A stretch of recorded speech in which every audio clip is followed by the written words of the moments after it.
I think a materialist approach to things is very, very consistent with my experience in Christian social justice.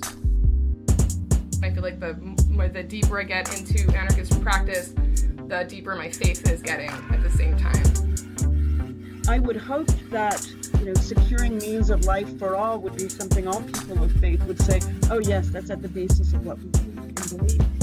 Those who are most marginalized know the most about the truth, the good and the beautiful. To me, it's less that I think building class solidarity is a bad thing, as much as it seems like if you don't attend to things like anti-Black racism, that's always going to get in the way of building class solidarity, actually. And when you go back, you find that a lot of revolutionary grassroots participatory movements, the precursors to what you could call the barrio assemblies and these grassroots neighborhood organizations, a lot of these were sponsored by the church.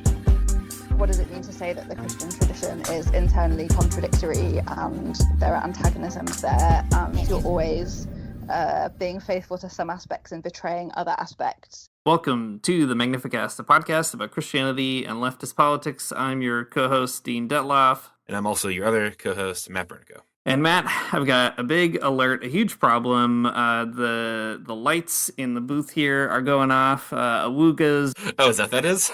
Yep, that's exactly what it is. That's what you're seeing, hearing, etc. We have some really big news from the front lines of the culture wars, and I'm getting faxes about it, emails, text, tweets. I'm getting woofed over here. Evangelicals, they have deployed a new weapon, Matt. They've launched this weapon at one of the most culturally significant sites in the U.S. That's right. We're talking about the multi-million-dollar ad campaign, He Gets Us. You've heard of it, Matt, so far? You've seen it in the news? Yeah, I've seen it on the news. I've seen it on billboards. I've seen it on the internet. And I've got to tell you, I'm not thrilled about it. It's bizarre because it's so well done. They are advertising the big man himself, Jesus Christ, in this ad campaign. It aired during the big game, the Super Bowl, and Matt, on short notice, here to talk about the campaign with us is our culture war correspondent and coincidentally Sojourner's editor, a little bit of a downgrade in title if you ask me, Josiah Daniels. Josiah, you've been on the show before. Oh, thank God you're here, Josiah. Yeah, he beamed right in. I love this. He beamed into the Magnificast HQ here. Why don't you introduce yourself for folks who don't have any idea who you are, Josiah? Yeah, wow. I don't know if I'm going to be able to do better than that. The idea that you guys are calling me a culture war correspondent is just funny as hell to me. You've earned it. You're going to get a medal at the end. Oh, I hope. Purple Heart. Yeah. My name's Josiah Daniels. I am the associate opinion editor for sojo.net. And I love the Magnificast. I've been able to work with both Dean and Matt on various projects. I'm very grateful that Matt is one of our columnists, and I'm happy to be here today. We're glad to have you here today, and I'm always extremely happy that you take the time to edit the things I write so they're not so bad. Well, Josiah, we're glad that you're here. Dean has kind of like he's set me aback because he's added so much mythos to the Magnificast right here from the very top line that we have like I'm gonna have to edit in some sounds of like alerts and klaxons clanging in the background. But anyways, Josiah, glad to have you here. Great to talk to you and kind of hear like what's going on with this big Super Bowl ad. I didn't watch the Super Bowl. I don't know if I could tell you the last time I did watch the Super Bowl. Probably been years. Not since I was in youth group for sure, and I had to go to a party. But you've been following the big He Gets Us campaign for a while, and I think people really started talking about it this past week because of the Super Bowl ad. But you have some prior knowledge even to that, so. You recently published the article, What He Gets Us Ads Get Wrong About Jesus for Sojourners. So just tell us a little bit more about that. What prompted you to investigate the campaign? What's it all about? What's the big picture here? Yeah, I mean, the thing that prompted me, so, unlike, I think maybe you and Dean, although I think that Dean is maybe a Toronto Raptors fan a little bit, but I'm a huge sports fan and I watch a lot of sports, and I've been trying to quit sports for some years now. And I will quit sports once the Chicago Bulls win one last finals. That's all that I need. I need to see that in my lifetime. But so yeah, I watch sports, and I remember last March. So this would have been March of 2022. I was watching March Madness, which is the men's college basketball tournament, and I was seeing these ads that were like, really eye catching. And I thought that they were like a little hokey, but they were like saying things that I generally agreed with. Like, Jesus had anxiety, Jesus struggled to make ends meet. They were saying these types of things that were relatable. And I was like, well, there's nothing wrong necessarily with like emphasizing the human reality that Jesus might have faced here on earth.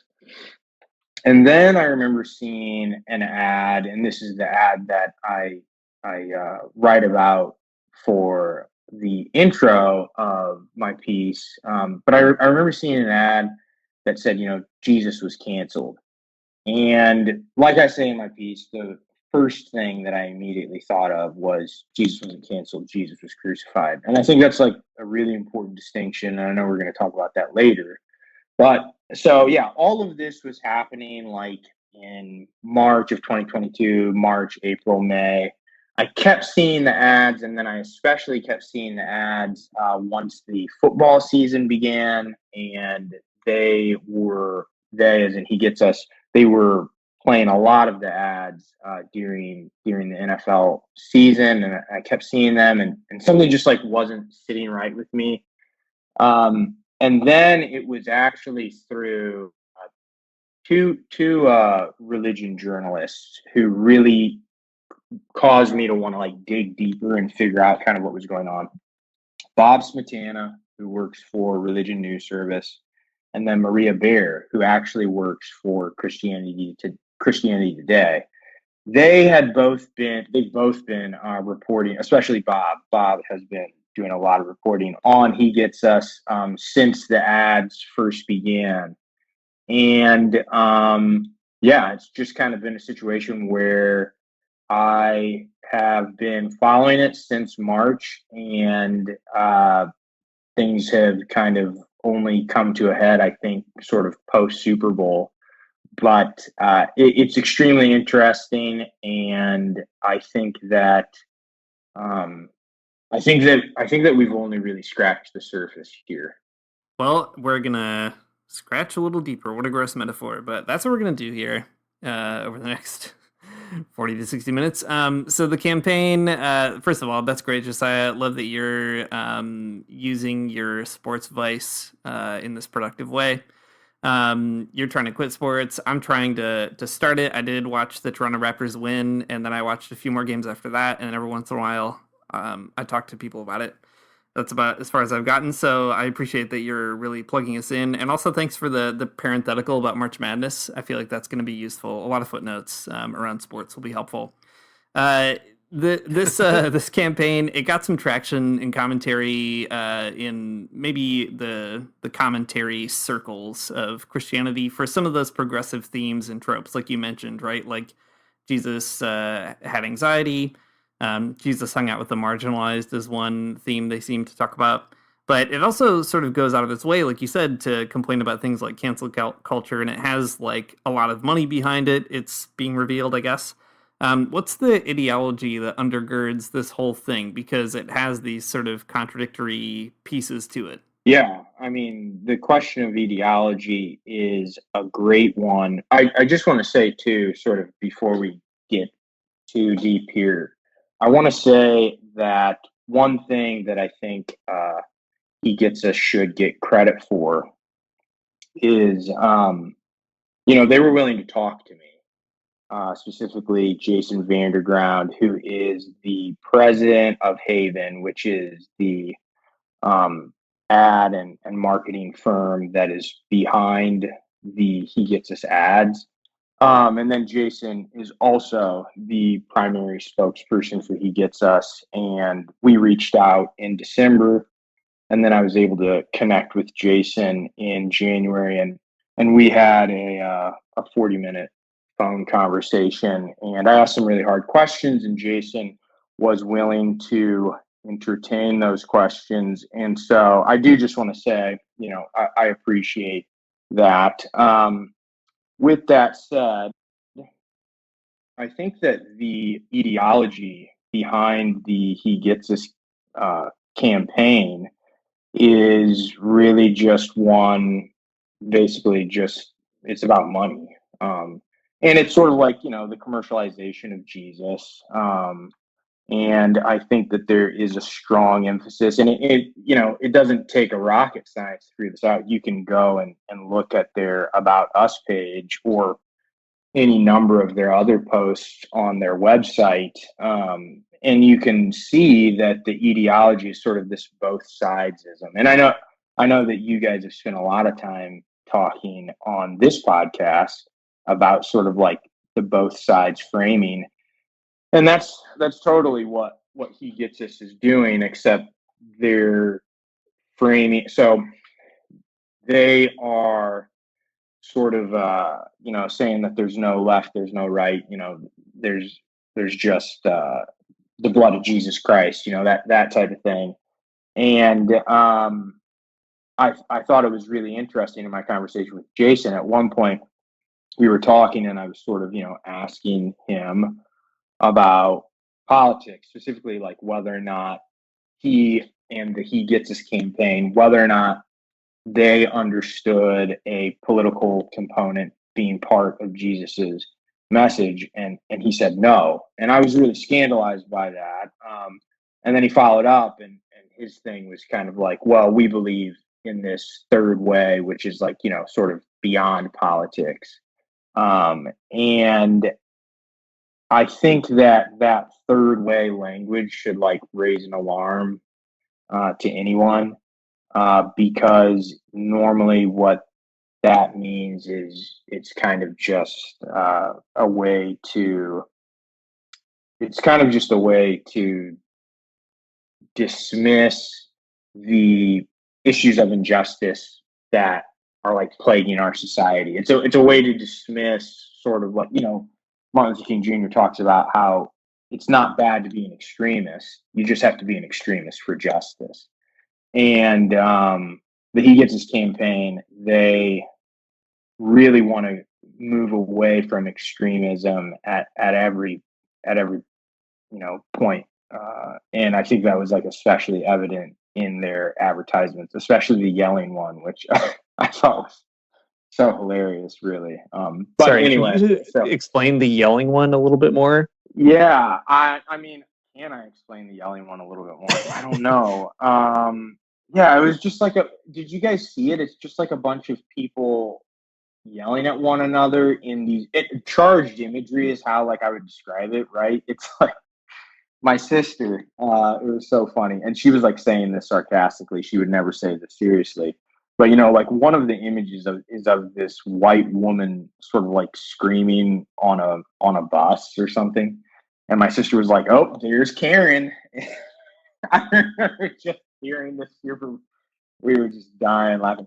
But so it's like these charged images of people yelling at one another. Like one of them is someone has a mask on, someone doesn't. Some of the other ones, like it looks like maybe there's some Trump supporters, maybe there's some Black Lives Matter activists or just activists in general. And then the end of the message is just, Jesus wants us to love our enemies. And I mean, that's a message that I agree with. And I think it's a message that the two of you agree with too. But one of the things I think that the three of us could all agree on is sometimes like loving your enemies means confronting them and telling them that they're wrong about things. And sometimes you're not doing that in like a polite way. And so, there's like almost this emphasis, I think, with the He Gets Us campaign on like politeness too. And I think being polite is important, right? But I also don't think that, I think that the time to like be polite to the police is over. like a confrontation of some type does have to happen. And I think that if Jesus were around today, Jesus wouldn't be going and hugging a police officer. I think Jesus would have harsh words for the police. So yeah, that's a little bit of the background about like the ideology of the campaign. One of the things that Jason had told me too that I thought was really interesting was I asked him, I was like, okay, when you say third way politics, what comes to my mind is like, Scott McKnight or Brian Zahnd. So I was like, who kind of like theologically are you guys working with in regards to sort of like developing this third way premise or this third way theological conviction? And he was like, oh, we're kind of just like reading our Bibles.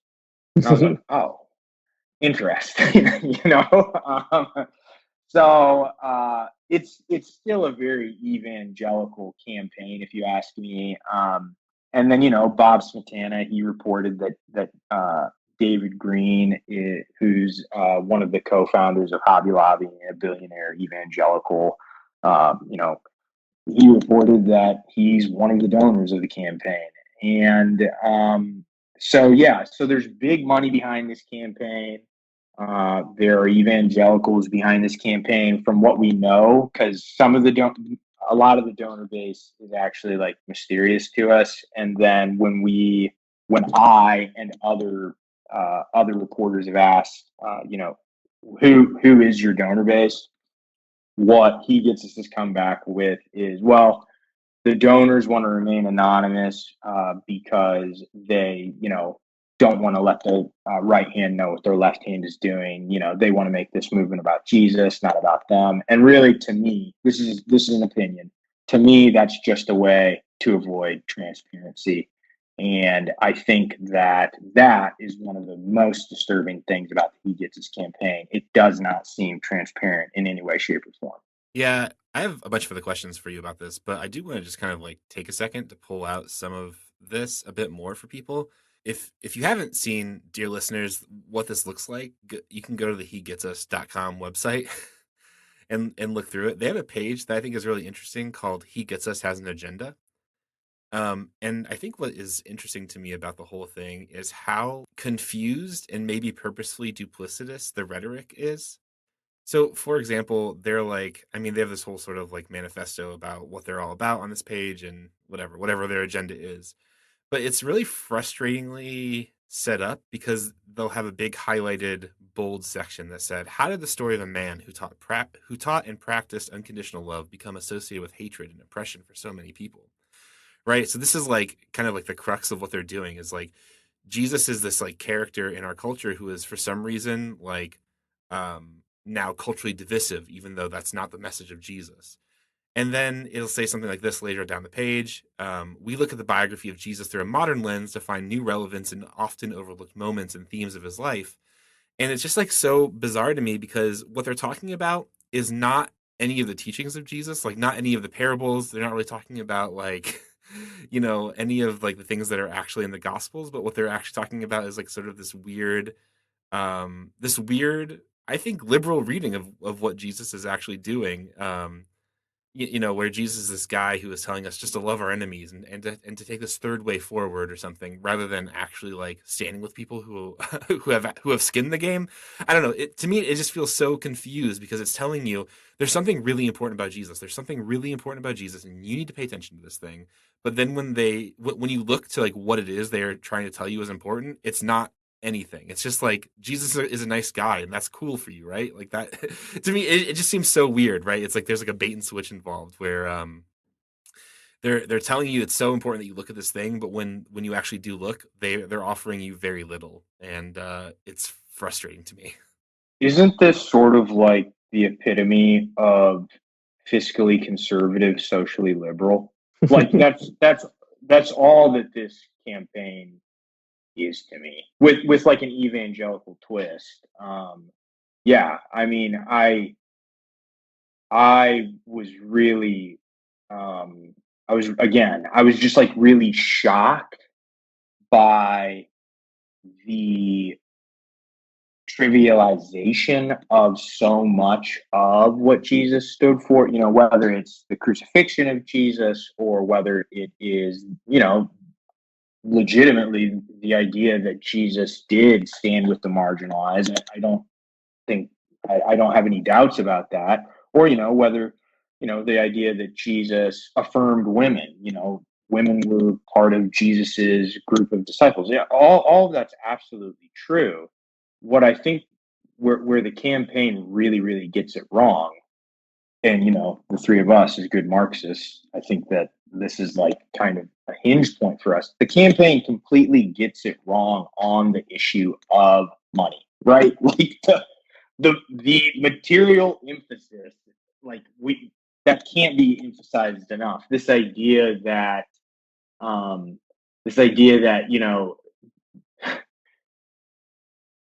there's $100 million that this campaign is working with, and as far as I understand it, they're going to be working with $1 billion over the next 3 years, right? And that is, I don't know any other way to say this. This is like straight up biblical language, Hebrew Bible style. That is an abomination.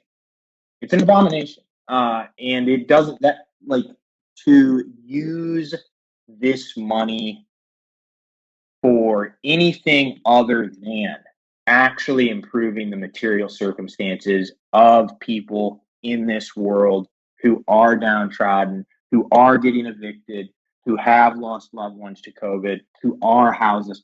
To use the money for anything other than actually improving the material circumstances of the marginalized and oppressed, it's wrong.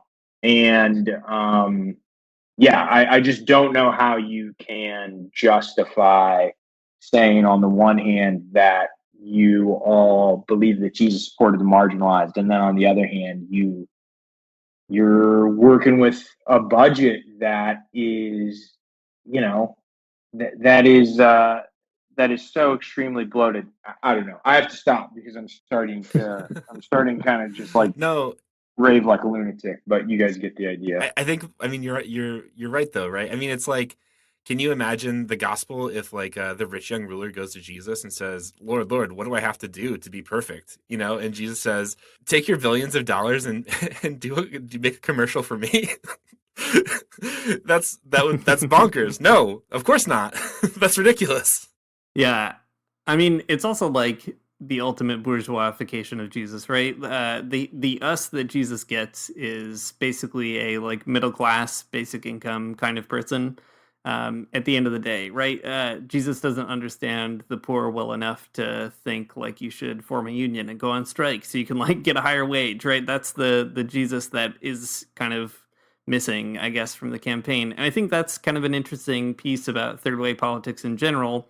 Something we talk about a lot, but it ultimately ends up basically collapsing into the regular politics that everybody has, right? Just basically liberal capitalism. And that's the us that Jesus is kind of allowed to get when you have millions of dollars poured into an ad campaign, because you could never pour millions of dollars into a campaign and have Jesus be like, yeah, I think we should maybe think twice about, the exploitation of working people or rising rent, or how like central banks are raising inflation on purpose to like kick people out of their jobs. Like, that's the kind of Jesus that doesn't maybe lend well to like a multi-million-dollar Hobby Lobby campaign. That's like one of the things that's frustrating, right? It's like, okay, so this is one thing that I really actually do want to make clear. I'm a Christian, and in a weird way, I really like being a Christian. And part of the reason that I really like being a Christian is because I actually do think that Jesus is an extremely compelling figure. And again, when I originally saw the ads, I was like, okay, one thing that some like people have responded on Twitter, and they've done this in good faith as far as I'm concerned. I don't have any reason to believe that they are doing this in bad faith. But one of the things that they've said is like, well, like it's at least it's getting like Jesus's name out there or whatever. And I'm like, yeah, like I can like kind of see where you're coming from. But if the version of Jesus that the campaign is promoting is a version that would not just like, do I believe that if Jesus were around today, that he might go out to dinner and that he might go out to dinner with David Green? Yes, I can believe that Jesus might go out to dinner with David Green. He'd make him pay too, I think. But like, I can believe that. But Jesus at the end of that dinner would be having a Zacchaeus moment, like with him, right? Like it wouldn't be a thing where it's like, oh, thanks for all the hard work that you're doing for me, advertising. That's not the, I don't think that's the authentic Jesus. That's certainly not the Jesus of the Bible. So yeah, I mean, I think that one of my really big issues and one of the big motivators behind why I wanted to write the piece was to be like, hey man, like Jesus is like really important to me. And I actually think too that Jesus is important to a large segment of society. Many of those people being people who would be poor and oppressed. But so like, don't fuck around with Jesus. Like don't create this composite character of Jesus that is just like a cool dude who really loves everyone and could get along with anyone, and he actually really did get along with it. It's like, dude, Jesus was crucified. Why was he crucified? What does Jesus' crucifixion tell us about his politics, the people that he stood with, what he stood for? Yeah, let's maybe dive even further into some of the rhetoric in the campaign, because I think that there's also some weird ways that it's trying to present Jesus as a radical, but in a certain way, in a weird way maybe. And there's a few angles that we can take. I'm going to throw out maybe a weird one. So Josiah and I went to school together in undergrad at this very bizarre Christian evangelical school. And we were in school at like peak mid 2000s, late aughts, the Obama evangelical years. And I feel like in that time, there was a sort of popular brand of countercultural evangelicalism, right? Represented by people like Shane Claiborne or some of these kind of like emergent church folks who might have said some similar things that are said in this campaign, that Jesus is kind of like doing this third way thing. He's not, right or left, but he is going out to the marginalized and so on. But at least like Shane Claiborne had the courage to like, I don't know, live in community in like a poor neighborhood or something like that. Like there's some kind of authenticity there. But this feels like almost the commercialization of the same kind of impulse.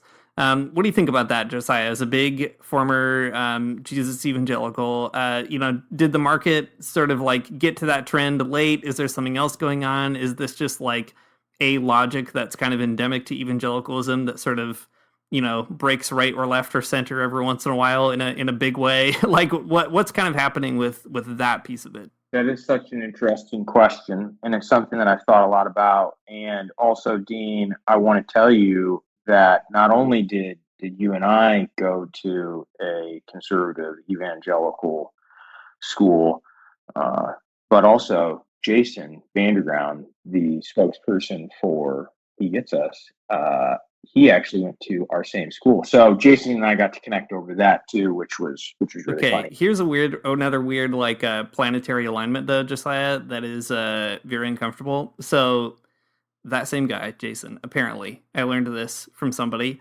did the marketing campaign in 2008, I think it was, for that same school. And the campaign was "See You in 3D." And there's a picture of me and several other people in it. So all the way back, I mean, the threads are there. There's some deep conspiracy going on. How are we wrapped up in this, Josiah? That's awesome. So, but back to the question. When I think about someone like Shane Claiborne, which, I'm going to do a quick plug here for my coworker, Mitchell Atencio, who is the associate news editor at sojo.net. He actually has an interview with Shane Claiborne coming out maybe tomorrow. And so that would be February 17th.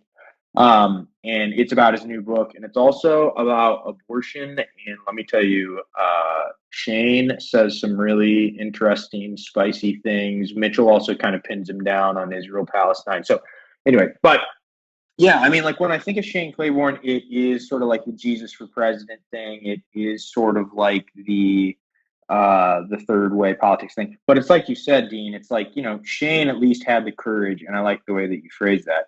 Shane had the courage to live in community, and he also had the courage to like get arrested. And he also wasn't such a. I'm just gonna say this. He also wasn't such a dumbass to be like Jesus wasn't political. Like Shane would never say that, right? So I think that there is something like really duplicitous and mysterious about the way in which he gets us uses the language of like on that he gets us has an agenda page. One of the things that they say is Jesus is a love activist, and it's like what the fuck does that mean? But so like I think that the deal is that okay, like one of the things I want to try and be as succinct about this as I possibly can. One of the things that I think he gets us is worried about, and this is something that is not unique just to He Gets Us, but this is like something that I think evangelicals are especially worried about, is the fact that Gen Zers and millennials are leaving the church and they're trying to figure out, okay, how can we get these groups of people back into the church? And one of the things I think that they've come down on is, okay, we're going to use this sort of like hip social justice lingo. And so in that way, I think that it is sort of like this strategy by whether it's He Gets Us or other churches or, other Christian organizations, it's this strategy to sort of get younger generations back into, Christianity. I think that the other thing, though, that I'd say is I think that there is a growing concern with the progressive nature of Gen Z and millennials. Like one of the studies that I was looking at was from Pew Research, talking about how like Gen Z and millennials much more progressive than previous generations, and we agree on a lot of points, whether it's like environmentalism, whether it's poverty issues, whether it's LGBTQ issues. And I think that what the He Gets Us campaign might be trying to do is it might be trying to convince people to go away from extremism on issues of human rights. And when I say extremism, again, I'm thinking of like being extremist for the rights of poor and oppressed people. And so I think that all the talk about third way, all the talk about avoiding extremism is a way for the campaign to suggest to younger generations, like, hey, they're rather than being an extremist, let me talk to you about the greatness of being a moderate or whatever. And that's like a little bit of my interpretation on what one possible thing that they might be doing too. Yeah, that sounds about right to me. I mean, just looking at the website, that was definitely a vibe I got. But hearing you say it, I think makes a lot more sense. It's a campaign that takes it's not a religion, it's a relationship, Right. to like a whole new level. Yeah. And I don't know about you guys, but I want religion. Like I want, pure, undefiled religion, standing up for the orphans and widows. I'll take religion over a relationship any day. Not that the two have to be, diametrically opposed, but you understand. No, exactly. Give me a stinky church full of incense and a priest in a robe, and I'm happy about it. Right. Well, let's talk about some more of the rhetoric, though, because I think it's bad, like damningly bad, actually. There's a part of the He Gets Us campaign that does suggest that Jesus was canceled, and Man, that's got to be pretty close to blasphemy because of how dumb it is. But you talk about in your article that Jesus wasn't canceled. In fact, something entirely different happened. Jesus was crucified, which is a pretty important distinction to make, I think. So you also mentioned Ignacio Ellacuria, one of our podcast faves, who is in case people don't know, a Salvadoran Jesuit and liberation theologian who presents this kind of like different soteriological vision of Jesus. So when the He Gets This campaign says that Jesus was canceled, like what are they doing, do you think? And then like I don't know, how does that miss the important stuff about Jesus?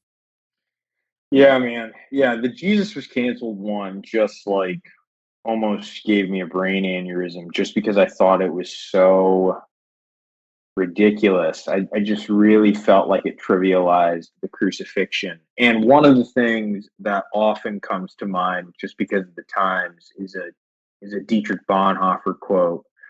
And Dietrich Bonhoeffer he says that, the only sign of God in the world is the cross.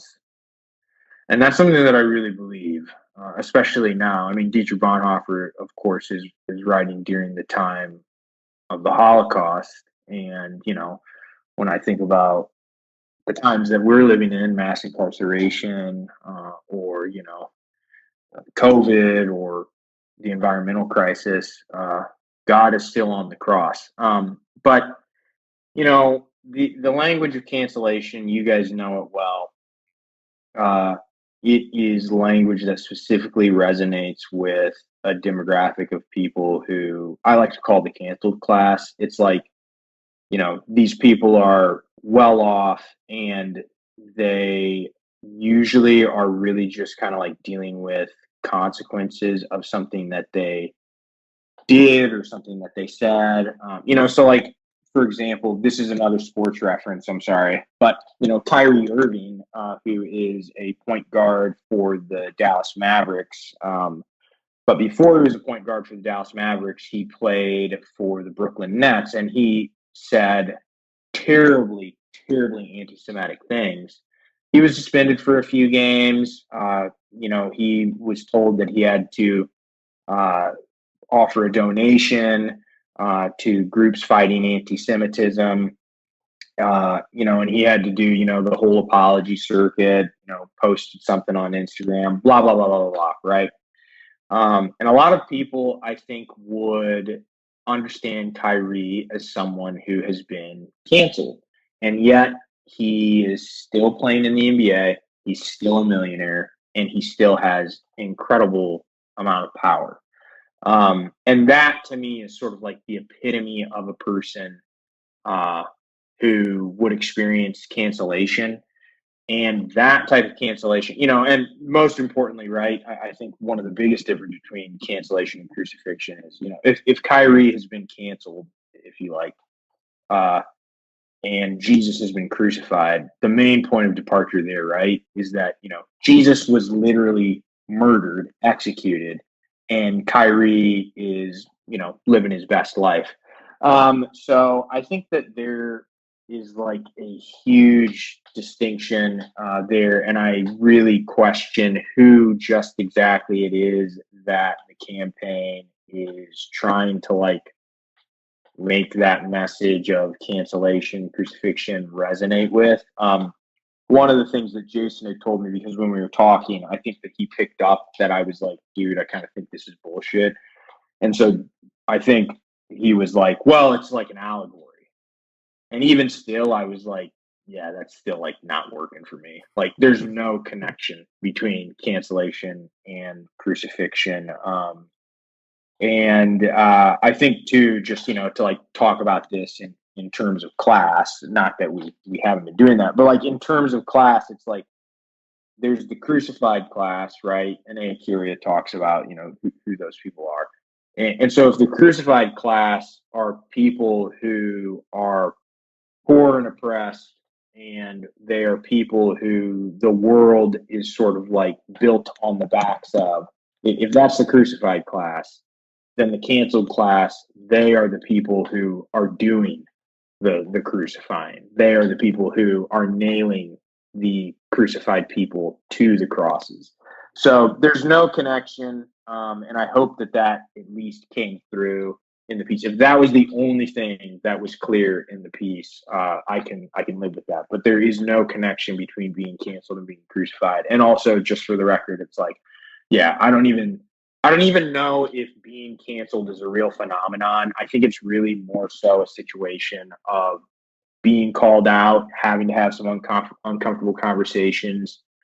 Yeah. So hopefully that came through. Yeah, I don't know. I think it's a great allegory. It's basically the Narnia of our time. And I think Jesus, he should be let back on Twitter. He should get a stand-up set back. He should... oh my God. Yeah. Oh my God. I can't wait to read his next YA novel series. I think that he should be uncanceled. So I guess the next part of He Gets Us should be like on the third day he did get uncanceled, right? That would be sort of the natural progression. Yeah. You can tell Jason, he can have that one for free. So you made this other interesting point, though, Josiah, on Twitter about how this campaign is doing something kind of like what Olufemi Otaiwo talks about in his book Elite Capture, which you have also made some space for in Sojourners in the past. In that book, there's this really interesting observation that progressive ideas are kind of like metabolized or sucked up by these conservative or reactionary forces, but they're not necessarily for that reason, useless or whatever. But we have to sort of pay attention to how the elite captures, movement rhetoric and things like that. Could you say maybe a little bit more about that connection? It just seems like a really interesting thing to sort of map on to like what's going on in this ad campaign with all these different rhetorical turns. Yeah, Olufemi Otaiwo, awesome guy. Do read his book Elite Capture. Also read his book Reconsidering Reparations. Yeah, I got to interview Taiwo. Again, I do want to emphasize for your audience, that's Olufemi O. O is his middle initial. Olufemi O. Taiwo. Taiwo is his last name. But I got to interview Taiwo, and it was a really incredible interview. He's just a really smart, down-to-earth guy from the Midwest, of course. And as three Midwest dudes here on this podcast, I think we can all agree Midwest people, they're the best. But in all seriousness, it's funny. When I first saw the ads, I was like, okay, whatever, maybe this is good. And then when the Sojourners editorial team started to do a little bit more digging, one of the things that Mitchell had said to me that I just thought was so funny, and it really, again, it kind of like made me think like, okay, there's something more going on here. But Mitchell was like, this is the elite capture of Jesus. And, at the time we had been talking about Taiwo. Mitchell was reading Taiwo. We were getting ready to do an interview with Taiwo. And so one of the things I think that Taiwo pointed out to me that I then thought more deeply about while I was writing the piece and doing research on He Gets Us is there is Taiwo is writing Elite Capture specifically about the elite capture of identity politics language. And of course, identity politics, it is not necessarily something that, like when we think of identity politics today, I think we think of like the Democratic Party using it to sort of like pit people against one another almost, when in reality, like the idea that each one of us has specific identities in society that we then use to sort of like connect with other people, and then we can use those identities to work towards shared concerns with others who might have different identities than us. That idea was actually a radical idea, first sort of like created by the Combahee River Collective, and they were a group of socialist feminists. And so Taiwo in the book uses that as a starting point to talk about, okay, here's this radical group who comes up with this idea that, if your gender is particularly important to you, your race is particularly important to you, that's fine. But then how can you use your lived experience, the identity that society sort of like imparts on you? How can you use that to then join with other forces to work towards the shared goal of human liberation? How did that then get captured? How did the language there get captured by people in the Democratic Party, and is now being used and deployed in ways that actually, cause division? And so specifically when it comes to the He Gets Us campaign, I think what they have been able to do, and I won't say successfully yet, because I think that we still have like a long way to go to see kind of what happened with this campaign.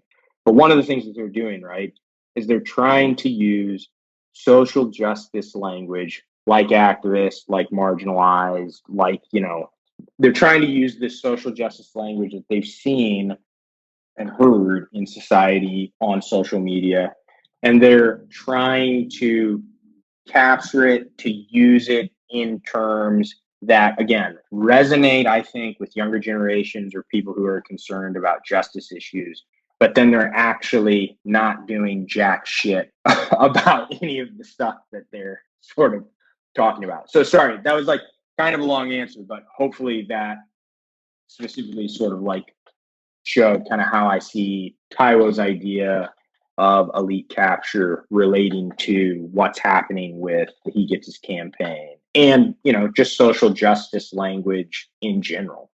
Yeah, I think that makes sense. That's an important thing to navigate, I think, in all of this. Something else I think that it might be worth talking about is Sojourners as an entity, right?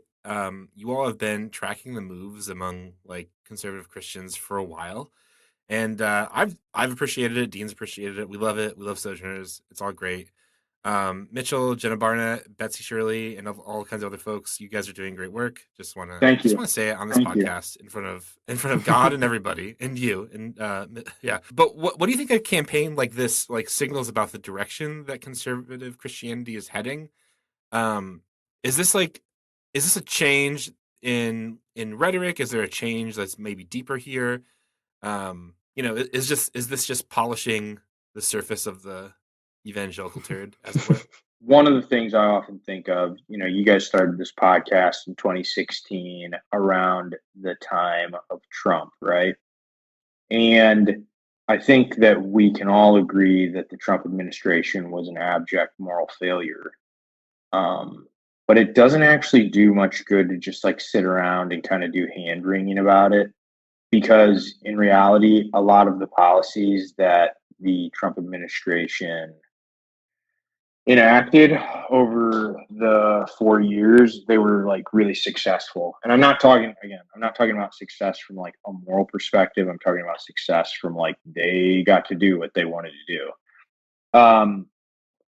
I think that something that we have to be like really careful about with conservative Christianity, conservative evangelicalism, it's really easy to look at the He Gets His campaign and kind of like laugh at it and be like, these fools, like, it's really easy to like, see through sort of their ads, their commercials, and be like, it's easy to track the money.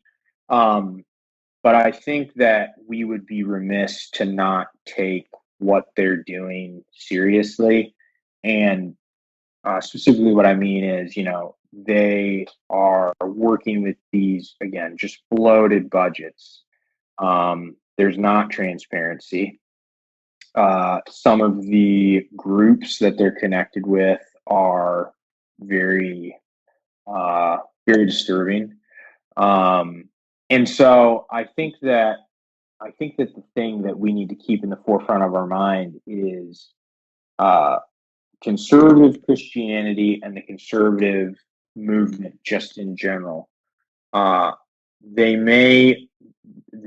may seem on its face extremely naive, but there is sort of like a method to the madness. And in this case, I really think that the method to the madness is trying to get younger people or people who are concerned about justice issues, trying to get them to come to a place where they're maybe less concerned about justice issues, or they don't want to be politically active, or they do not believe that engaging in activism is important. In other words, they believe that the status quo, is just fine. And I think that that's one of sort of like the political results that the campaign is possibly pushing for, sort of like in the background. So yeah, I think we're going to see more of this type of stuff.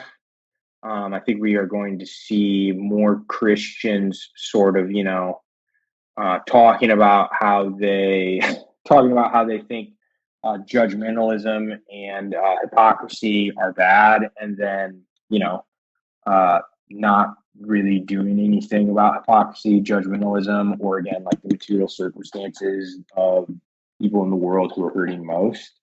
And I think that he gets us wants to talk about this as a rebrand of Jesus. And in reality, I think that it is more so a rebranding of the kind of Christianity that says, you know what, the only thing that we really need is just the Bible. We don't need anything else. And that's like a dangerous version of Christianity, but it's a version of Christianity that should be taken very seriously. We should engage with it, we should critique it, and we should offer something better to people who are curious. I think that's a good point, that you have to like take it more seriously than maybe I want to, for sure. I was thinking about it a little bit more, and there is definitely like a time in my life where this would have definitely been my whole thing. Like I would have really liked this, as I think like Sure. Yeah. Like as a young adult evangelical trying to figure out what to do with religion now that I like kind of am I'm too old to go to youth group, and now I have to figure out something else.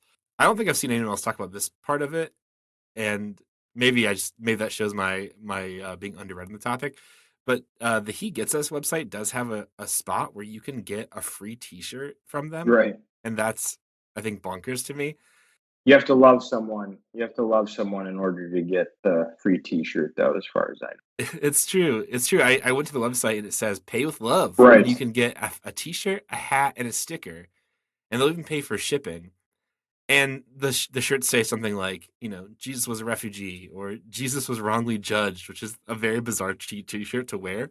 Like you're relitigating that like so many years later. But it's just such a weird thing, right? There's a whole aesthetic to it in all of the pictures. Like everyone's like skateboarding, or they look like a cool person. And all that I'm trying to say is there's an aesthetic here that they're really going for, and I think it definitely appeals to a certain type of person. And it would definitely work to, I think, reinforce a particular like regime of beliefs in their life. Not taking it lightly is a good advice. As you're saying that though, Matt, one thing that I find really fascinating about this, also as a person who would have found this really appealing at some point in my life, Matt and I have talked before on the show about how one strange thing about the evangelical impulse to like just read your Bible is that like the Bible is a weird book, and eventually it will make you think something weird, and like for better and for worse, for sure.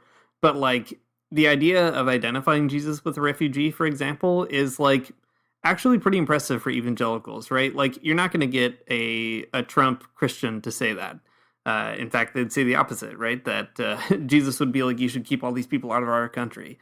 And I think there's something about that that's really quite interesting. And I feel like maybe what's most bizarre to me about He Gets Us is that as a campaign, it feels like kind of off the map, or like it feels like it belongs in a different time, and that could just be because it belongs in a different moment of my own like biography, which I'm like projecting onto the world in some kind of like deeply troubling psychoanalytic way. But I guess like there's something kind of strange about the idea of pouring millions of dollars into a campaign that is going to say something like that, to identify Jesus with the marginalized and kind of like try to struggle through what that means without actually having to commit yourself to like changing the structural conditions that make them marginalized or something like that. So yeah, I guess all that to say, I think it's bizarre because I have a moment of sympathy for it. It's like, man, you're like so close, so close to getting it. Like, maybe if you read the Bible a little bit more, or like got to that part about Jesus and the money changers, or thought about politics a little harder. But I don't know. Maybe let's say this. All right, I'm gonna pretend to be one of the people in your Twitter replies, Josiah, and I'm gonna say, they're all like, at least someone's talking about Jesus. I'm gonna say this is the moment. Leftist Christians, we should do our own "He Gets Us" campaign, and we should be like, yep. He gets us, and that's why Jesus was a refugee, and he thinks that we need to abolish all borders. We should just push it as far as we can. There is a part of me that wants to be really sympathetic to He Gets Us, and then frankly, there's a part of me that wants to be really sympathetic to Jason. At one point in our conversation, and I mentioned this in the piece, Jason reminded me about Matthew 25. And after our phone conversation, I went and I read Matthew 25 and I was like, shit. Like, that is a really intense passage, talking about sheeps and the goats and whatever you don't do to the least of these,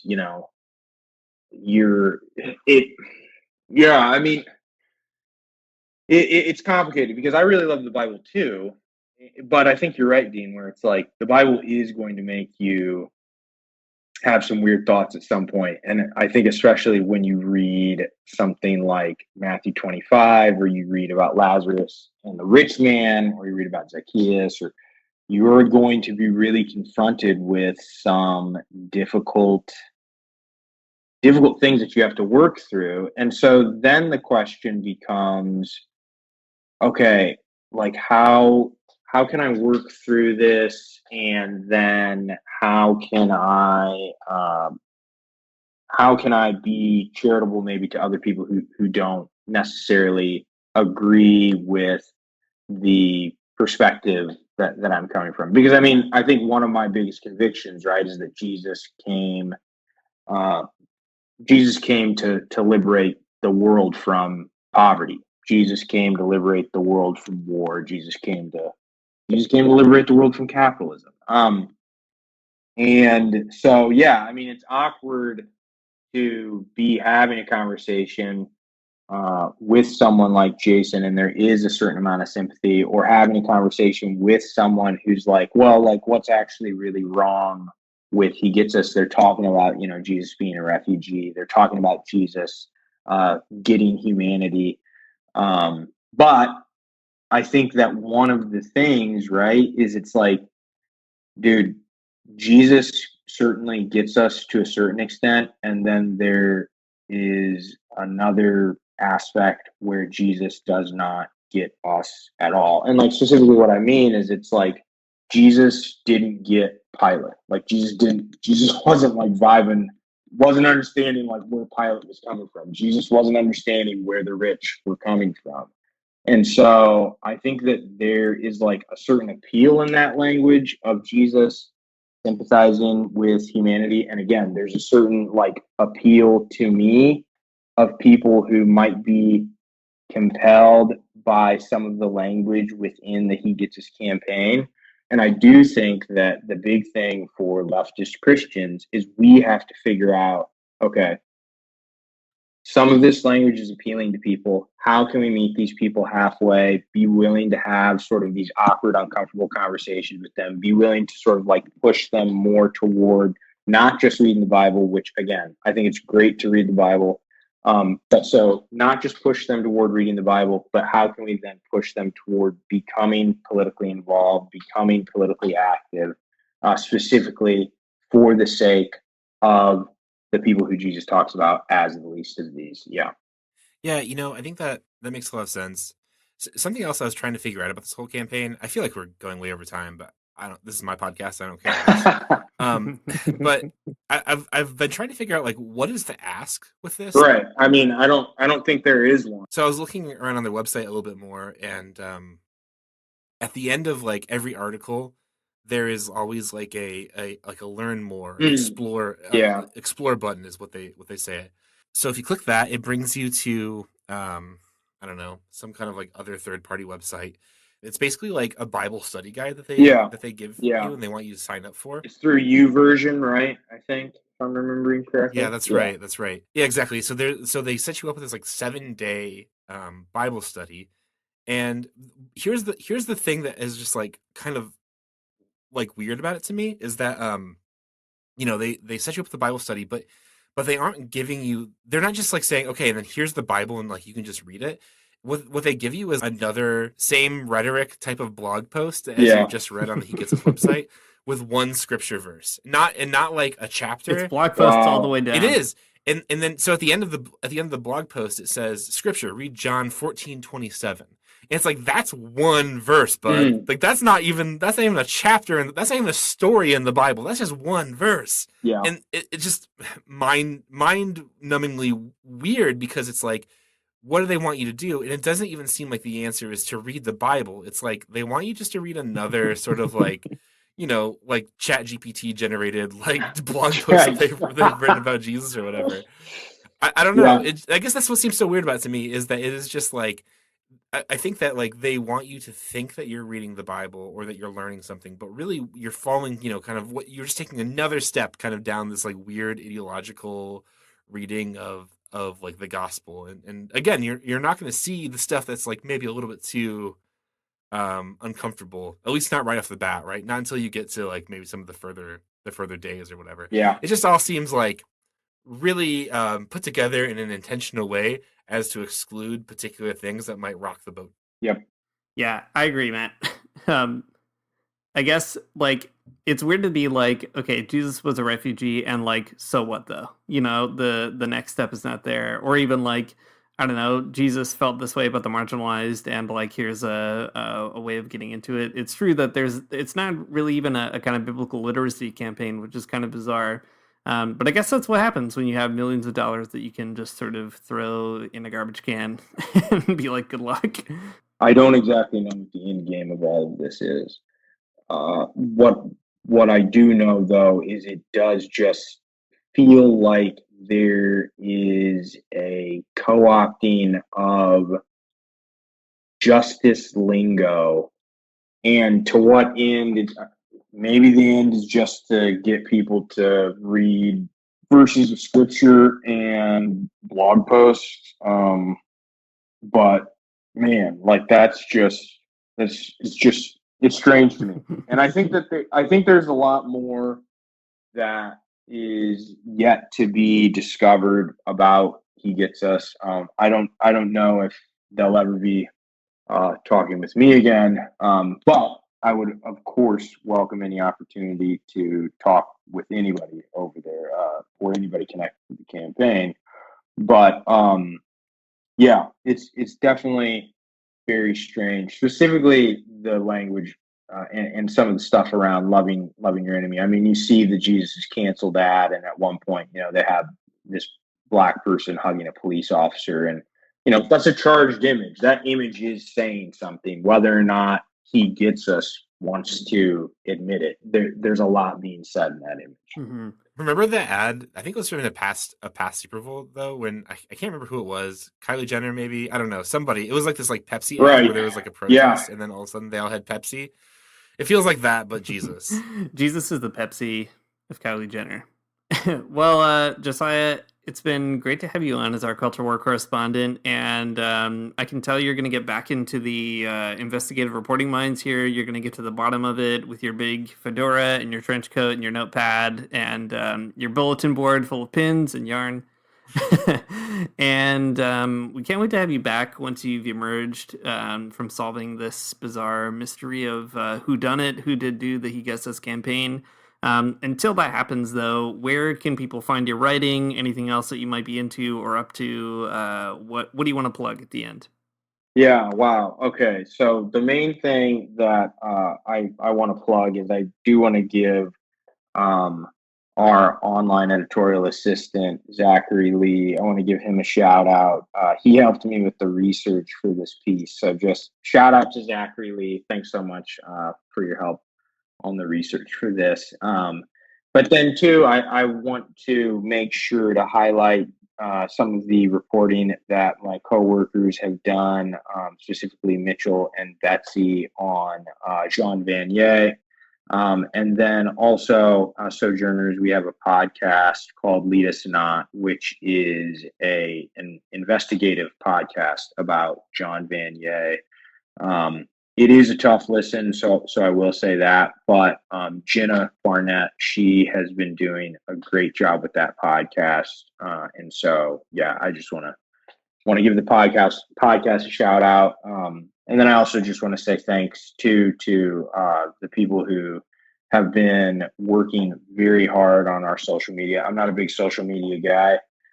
Heather Brady and Kiera, thanks so much for what you guys have been dealing with on social media. But yeah, so you can read my work. You can read most of it just going to sojo.net. If you really want, you can check out my muck rack. I'll let you guys put that maybe in the show notes. It is in my Twitter bio. If you want to follow me on Twitter and see me post pictures of myself with inspirational signs, because that's actually what I'm on Twitter for. But if you want to follow me on Twitter, you can go to Josiah _R Daniels, and you can follow me on there. I love to take elongated breaks from Twitter, so there's times where I don't go on for a month. So good luck trying to catch me on there. But you are in our podcast Discord. I guess people could find you there. That's true. Yeah, people can totally find me there. And I do check Discord. I probably check Discord more than I check Twitter, which is not really saying too much, honestly. But more and more I'm trying to get out of like the whole social media thing. I think it was Brueggemann who said, Walter Brueggemann, Old Testament theologian. I think it was Brueggemann who said that the only social media that he wanted to do was email. And I was like, okay, I feel that. I feel like that's even a bad choice, honestly. Yeah, pretty much. Thanks for listening to the Magnificast. If you like what you heard, you can go read everything else Josiah wrote. I'm sure you're going to love it. You probably loved this Great He Gets Us piece, so why wouldn't you like the rest of it? You can also support us on Patreon at patreon.com/the Magnificast. And if you support us at $2 or more, you can get into this great Discord that we just mentioned for exclusive access to at least exactly one guest, Josiah Daniels, who is also in the Discord. We do another podcast there sometimes called The Walk-In. That is a good time. Our music is by Mario Armstrong. The outro is by The Illogical Spoon, and we'll see you next week.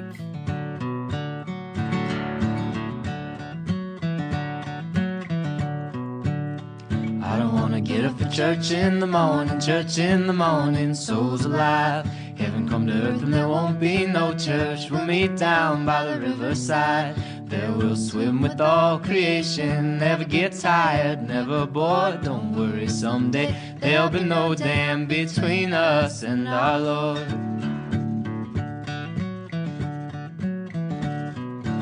Jackson, keep your hoods up. Keep your hoods up and you stay up late. In Jackson, you keep your hoods up. Well, you keep your hoods up and you stay up late. Oh, don't mind a cold night, but we might mind if you leave too soon. So come on now, it's still early. At least I would have